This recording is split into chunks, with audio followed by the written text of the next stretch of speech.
અમારી માટે આ કેવી સંકટ વેળા આવી છે માં. હવે આવા વેળામાંથી તમે દૂર કરો. અરે જહામાં હવે રડવાની કાંઈ જરૂર નથી. એને રેડે શું બોલવાનું છે માં? અરે મેં જાણ્યું છે માં કે જો આજ માતાજીના માટે કોઈ કુંવારી દીકરી હોય ને તો એના હાથે પણ સવારાનું સ્થાપન થાય છે માં.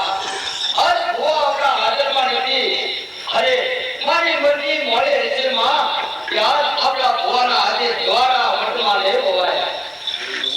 કોઈ કુંવારી દીકરીને બોલાવો માં અને એના હાથે દ્વારાના પૂજન કરાવો. તે તો આવીને મા ચામુંડાના જવારાનું તે ખુલ્લી રાખી છે, લાજ રાખી છે, માટે કુંવારી દીકરીને હું હાલ જ બોલાવું.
દિવસની અંદર માતા હિરિયા ફોરે જો નહીં છોડાવલે તો આ ધબધબતી ખાઈની અંદર માં અમે હોમાઈ જઈશું અને એનું પાપ માચા મુરા તેને લાગશે.